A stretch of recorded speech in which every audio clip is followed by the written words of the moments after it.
and good day.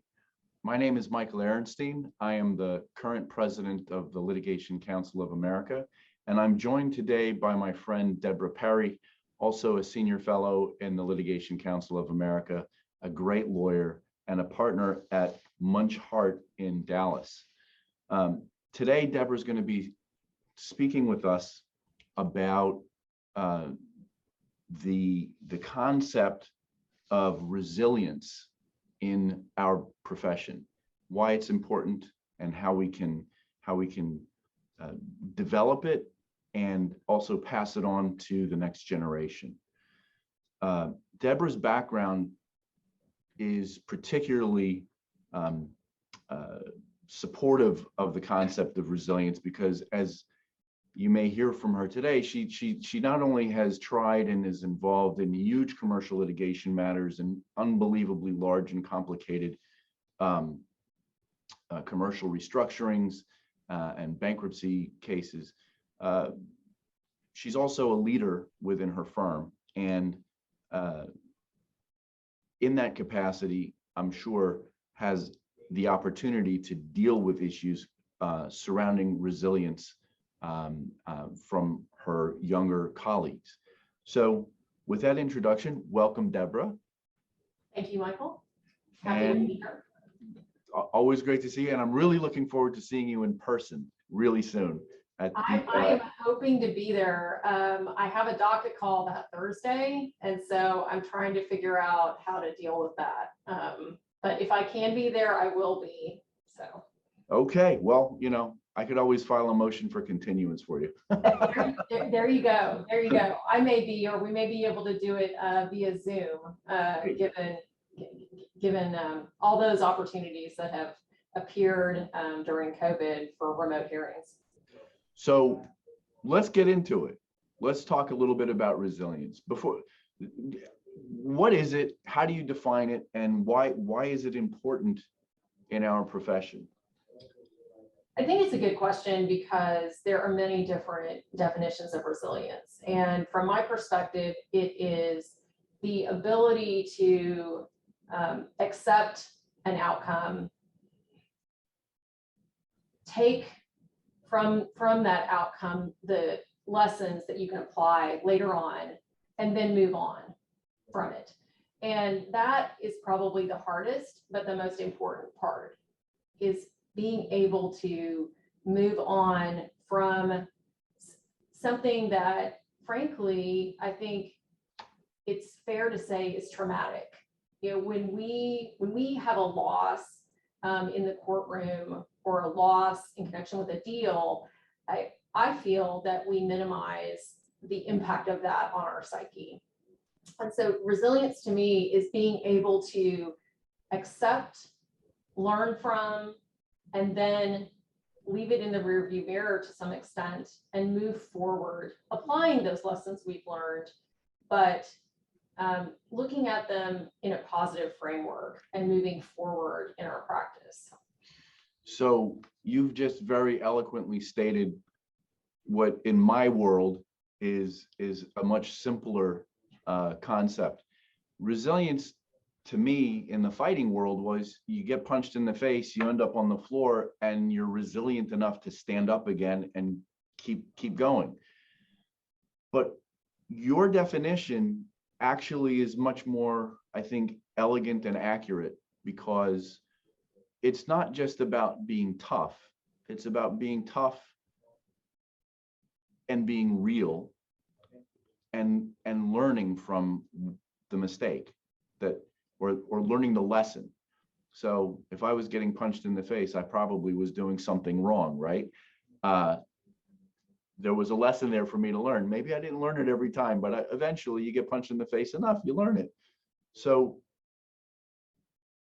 in your definition, though, you are not just learning from it, but you're being real about it. One of the things that you said that caught my ear was we sort of minimize the impact on our psyche when we have a loss or a bad outcome. And the truth of the matter is, it happens to all of us. Anybody who's been in the practice for even a little while, is going to experience a loss, and it can be soul crushing. It can be really debilitating. Are you suggesting that we not minimize the impact on our psyche and that we confront it? I am, and I liked your analogy. I was actually thinking about this in my preparation, and I thought, when I think about going into court, I do think of it sort of like a gladiator going in. Like you're going in to fight in the arena for your client's rights, and you know, particularly as like a woman, I mean, I've never been hit, thankfully. I didn't do a lot of team sports.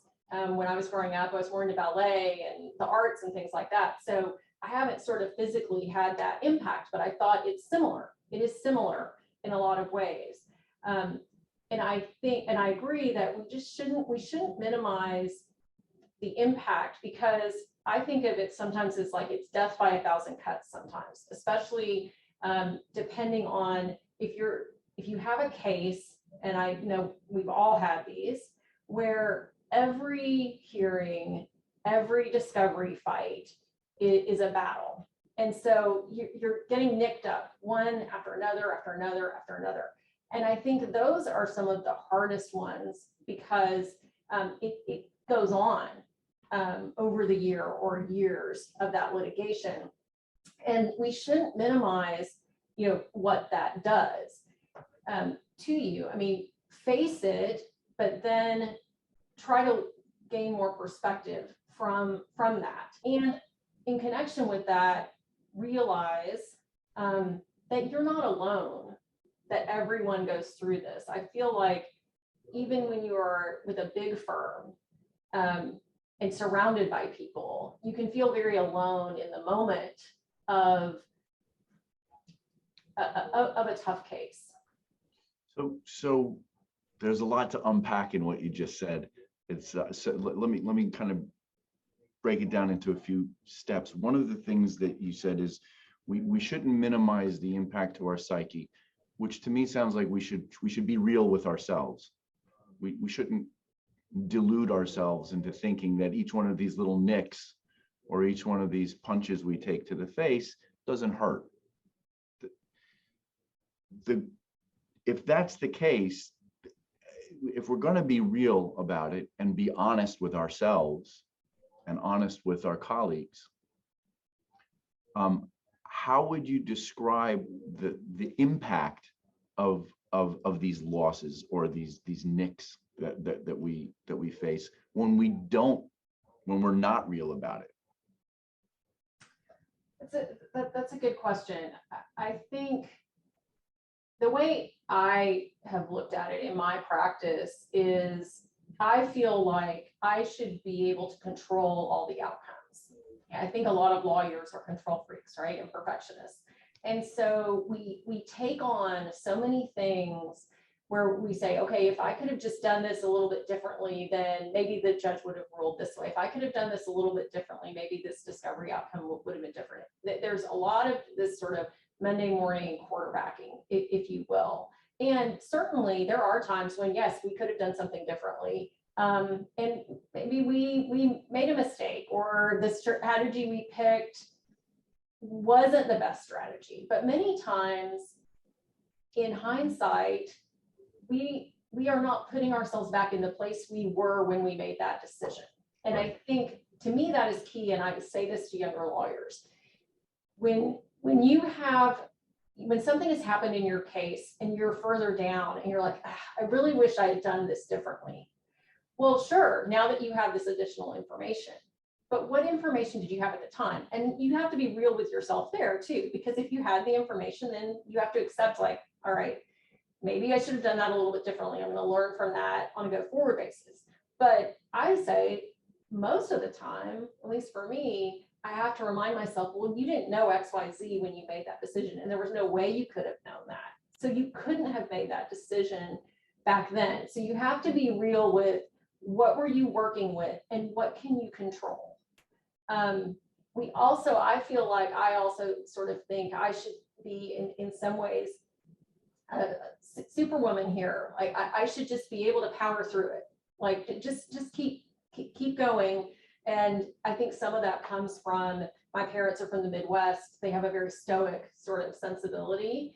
And like many of us, we just sort of think if we can just buckle down, if we can just get clear, we'll be able to push through it. But I think that leads to, if we don't address it, it piles up. Those nicks pile up, and then you find yourself in a mode where you can kind of get almost paralyzed in your case of, moving forward.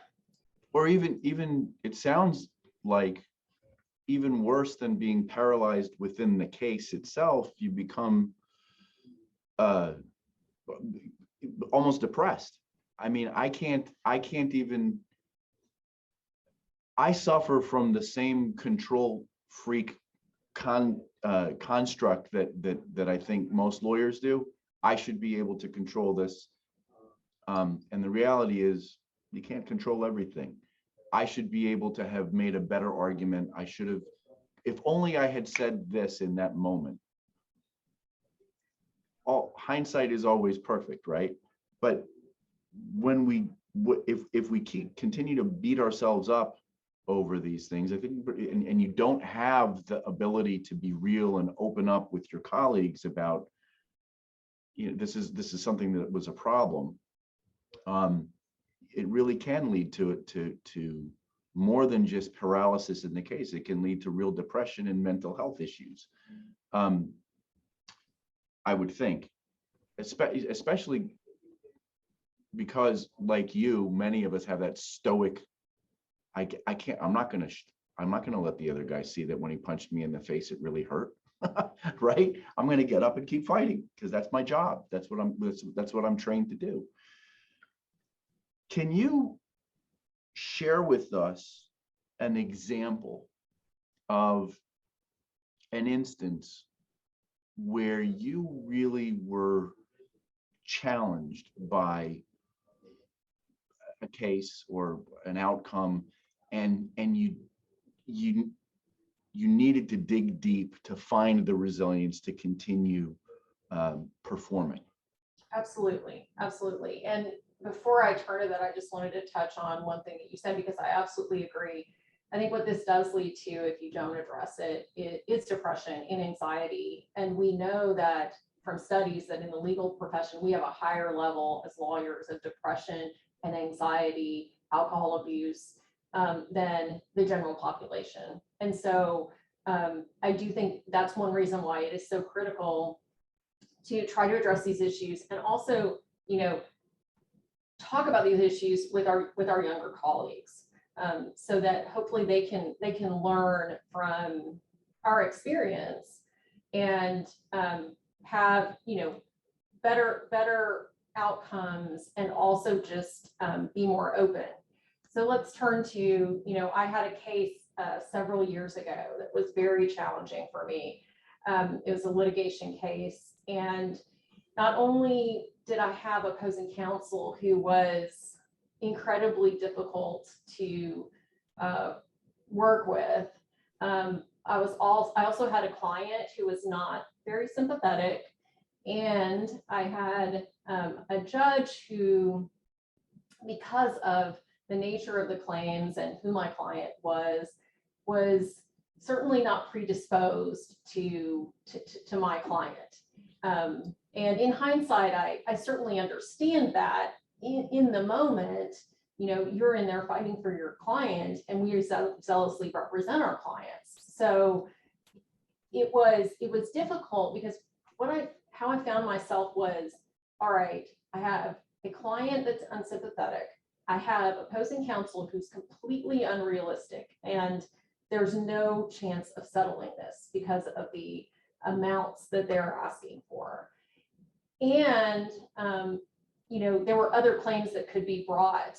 This was the type of case where client settles, that just could open the floodgates for other claims by this lawyer for similarly situated plaintiffs, or other lawyers to kind of glom on, even if you keep the settlement confidential. but the most difficult part of it was that I didn't feel like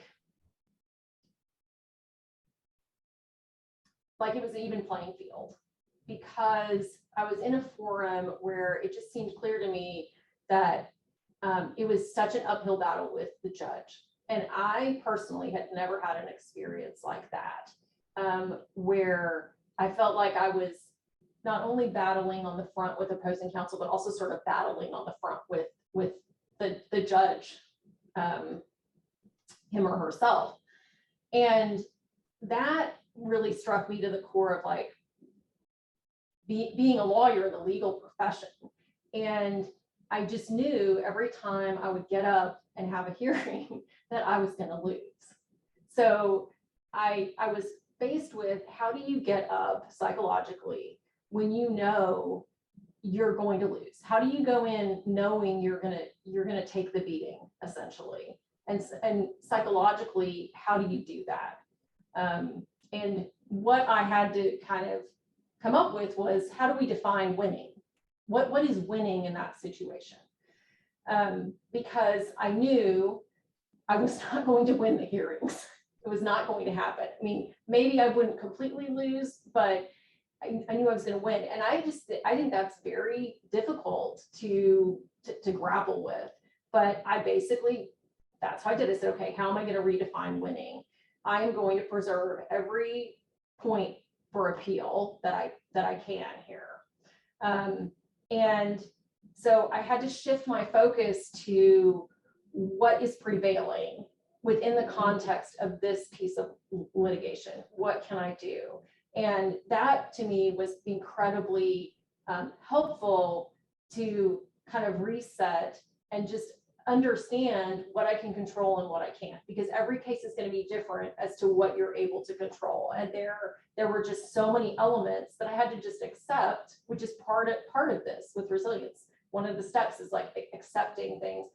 I had to accept that. And that was very helpful to me in that case, in that particular case, which was, I would say, one of the most difficult cases of my career, where I certainly had some dark nights that I think we can all identify with. Yeah, it's amazing, or I guess one of the it's a blessing and a curse to have the ego that you need to have in order to be an effective trial lawyer. Sometimes you need to believe in yourself, and you need to be able to think, at least partially, well, I can control this and I can advocate this.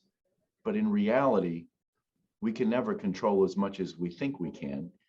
We're just not that important. And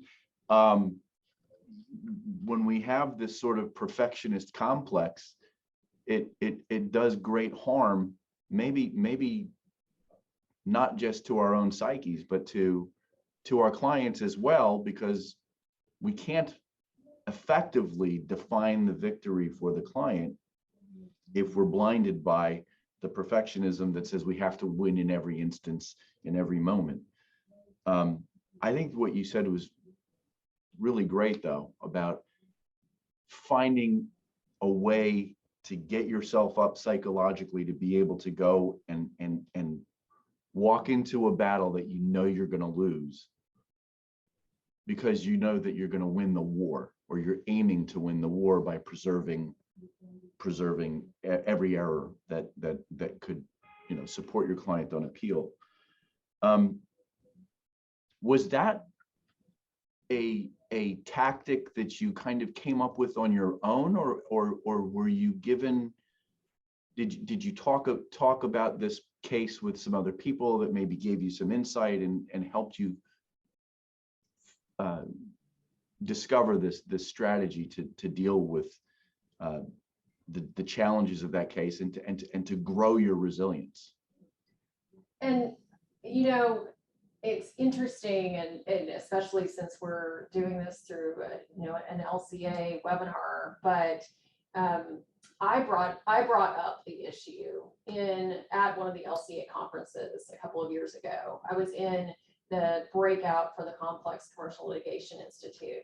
And I can literally still remember where I was sitting. I can remember the room. I can remember sort of the pit in my stomach of I was gonna sort of be vulnerable and bring this up, even though these were, you know, many people in that room who I knew and we had mutual respect, but some I didn't know. And I brought it up. I just said, how do you guys get up knowing you're gonna lose? Like, how do you do that? And, you know, one of the first people to speak up was Bill Wagner, who is a past president of the LCA and just a titan in the field. And I miss him a lot. He passed away last year. I think of Bill when I'm in tough situations, because he was always just brilliant and a great strategist, but like the best person and so ethical, and a lawyer I would aspire, I still aspire to be like. And he said, well, I've absolutely had that situation. I had a case where I was in a forum like that. We had to fly out there, and he said, I can remember walking in there. I can remember how the courtroom looked, and I knew that this was what was going to happen. And he said, you know, one way I got through it was I wrote "breathe" at the top of my legal pad. And to me, that was just an amazing. I was so like impressed that he shared that, because here is someone who's accomplished so much, so revered and well regarded, and something so simple but so humble to share that and put that there. And I do it sometimes on my legal pads. I put "breathe" at the top, and I always think of Bill. And it made such a difference.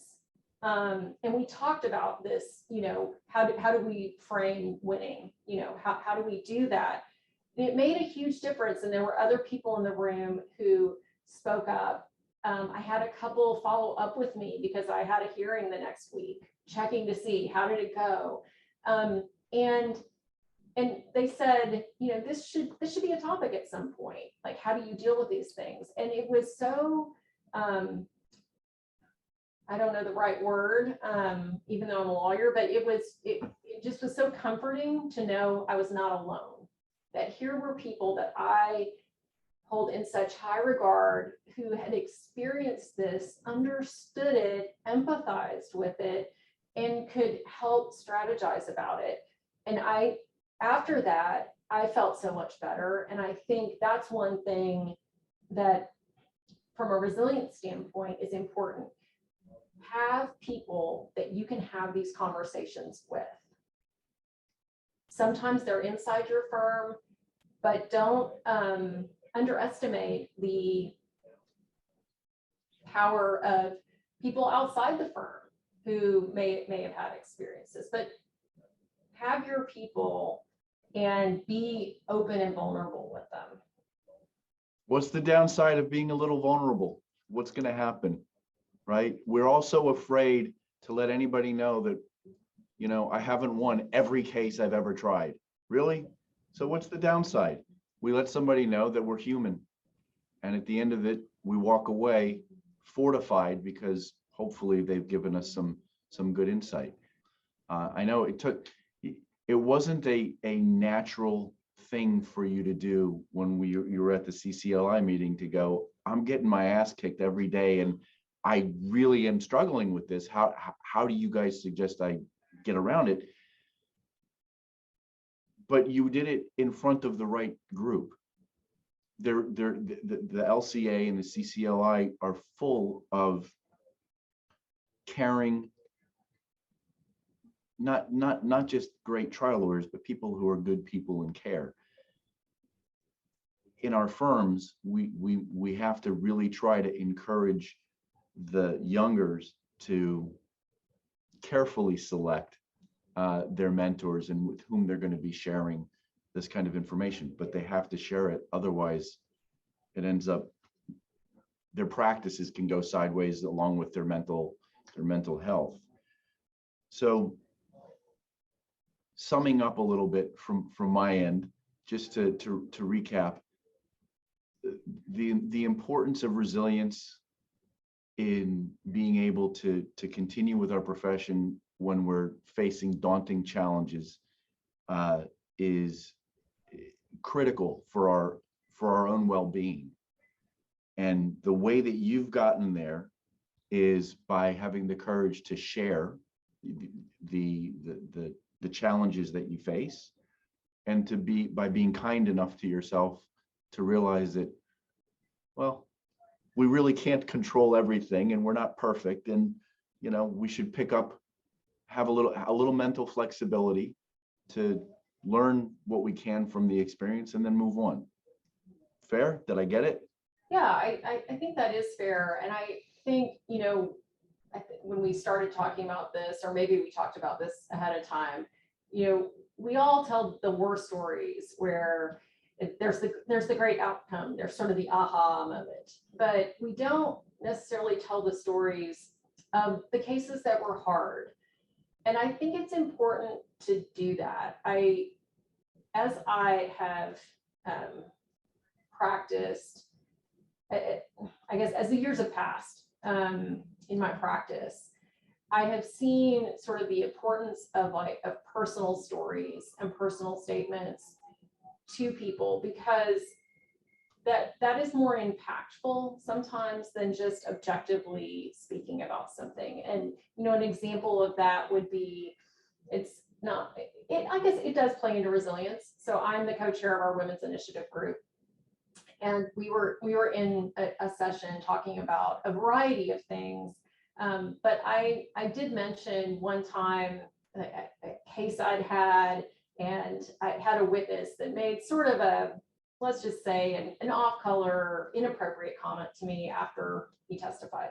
And, I kind of let it roll off my back, like, whatever. I mean, he's not going to impact my career, but it wasn't great. I didn't feel good about it. And I kind of later on wish I had confronted him about it. But I mentioned this, and it was really just more in passing, because it wasn't something that I thought of as particularly important in my career. But later, I had several people come up to me and say, that really mattered to me, because I couldn't believe that could happen to you. So, because I will say, I probably have a bit of a persona of don't mess with me. And so the takeaway for some of the younger female attorneys was like, well, if that could happen to her, like if it happened to me, I certainly didn't invite that, because we know Deborah Perry would never. And so that really struck me, because I am also not someone who really wears their heart on their sleeve. And it takes, as you put, courage to kind of be vulnerable and talk about some of these issues. But I could see the positive impact that made, which is another reason why I think we really have to think hard about how we are mentoring our younger attorneys. And I'll give an example from, as a first-year lawyer, not at my current firm, full disclosure. I had a case with a lawyer who was really tough, and I did a lot of work for him. And this was right when I started. So we had responses to interrogatories, requests for production, requests for admissions. And he asked me to do verifications for each one of those. Okay, so that's a little odd, because you only have to verify interrogatories. So I'd written this down. So I go down to my office. I'm like, this doesn't seem right. So I go back down to his office and I said, I just want to make sure my notes are right. You said to do verifications for each one of these. And his response was, I didn't ask you, he said, I didn't ask you to think about what you were doing. I just asked you to do it. Oy. So that is not helpful. That is an example of not helpful, right? But when something like that happens to you as a first-year attorney, how are you going to approach the rest of your career? I mean, I look back and I think, wow, I think that probably had a much bigger impact on me than I imagined, because basically it was like, don't ask questions. And if if we're not open to our younger attorneys asking us questions and having that open door policy, how can we ever expect them to ask us the really tough questions?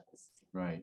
Which is why it's important, and it's hard, we all have bad days, to really think about how you're mentoring people, and then also to share these stories so that then people feel open sharing their stories and can figure out who the right people are to talk to when they have an issue come up. Yeah.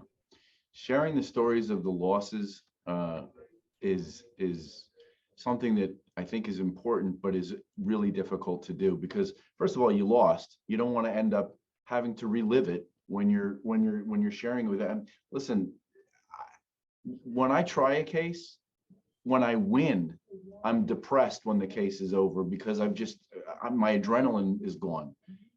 When I try a case and I lose, I'm down for a couple of days, and I don't want to come back into the office and start sharing with everybody how I'm feeling about having lost. But I guess in listening to you, it's something that I should, that we all should consider doing, even if it's a little bit painful to relive it, because of the benefit that the next generation can get from hearing it. And I think it's important to, approach it as, this is what I learned from this. You can always put a positive spin, a constructive spin on it. But I think it's important to sort of pair those two things.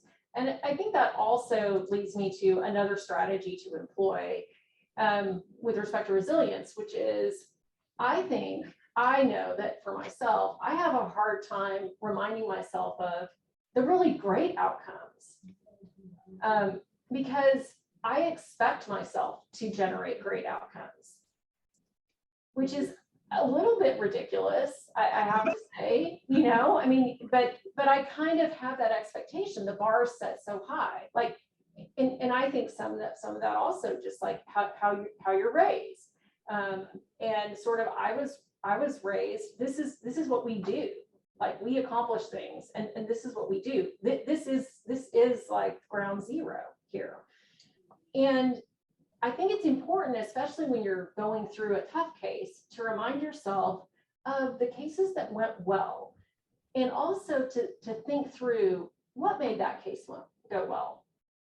And are there any strategies that I employed in that case that I can carry over to this case that might improve this case? What was it about that case that made it successful or enjoyable? Because we've all had cases that we really enjoy.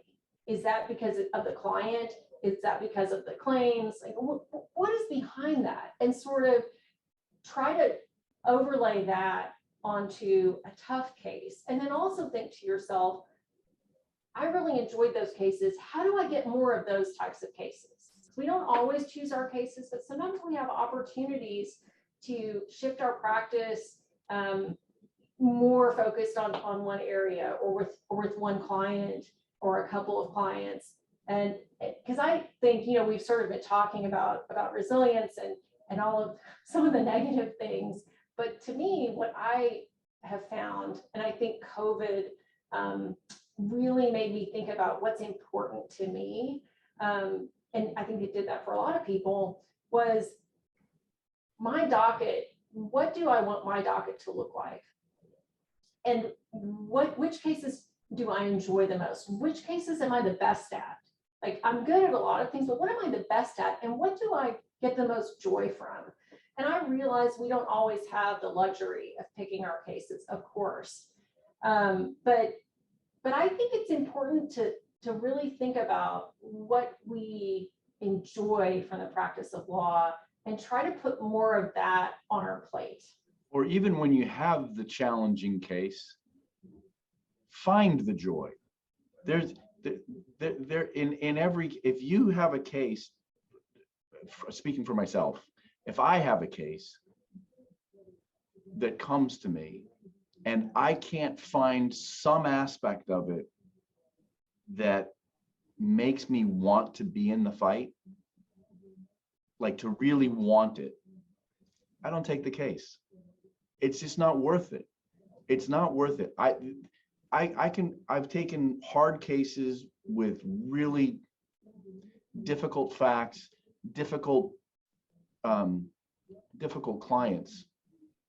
But if there had to have been something in that case that made me go, this is the thing that I'm going to get my joy out of, or that's going to fire me up. This is the thing that is going to keep me going in every one of them. And otherwise, it's not worth it. So I think that's also an important strategy in terms of resilience, is to, even when you're in that tough case, there is something in that case that you can grab onto that makes it worth it. There's got to be, otherwise you shouldn't be in it. Absolutely. And I think we as lawyers have a hard time, especially as younger lawyers. And I recognize we cannot always choose our docket, but whenever I've had a case come in where I've been a little bit, my gut instinct is like, don't take this, and I take it, those are generally the worst cases. Yeah, your gut was right. Right.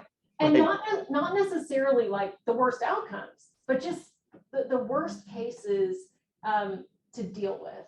Right. So I always say, trust your gut instinct, and to the extent you can, try to find clients and cases that align with your values, because I think that's another thing that, at least for me, kind of came out of COVID. What can I do in my life to have my life be in more alignment and balance? And some of that is alignment with your core values, because I would say the cases that I have enjoyed the most, the ones that have gotten me fired up, are when you have clients that align with your values. And it's just so much more enjoyable, because right, because that part of it, that's one aspect. So this kind of goes back to control. To the extent you can control that aspect of it, try to. Sure, absolutely. So summing up, is there anything else, Deborah, that you would like to share with us about resilience before we wrap up today? I honestly think we've pretty much covered it. I think the last thing I would say, and what I've sort of been saying throughout, is just to remember that you're not alone in this. We as lawyers all face these issues, and we are stronger together, and when we talk to each other about them, than we are on our own. Agreed 1,000,000%. Thank you very much for taking the time to speak with us today. Thank you for having the courage to share, about a topic that is not comfortable.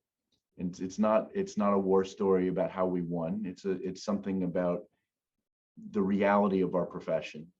That sometimes it's just really, really tough. And I think you've given us some good insight and some good tools to use to be resilient when we're dealing with the tough cases. Thank you for your time. Well, thank you for asking me. Appreciate it.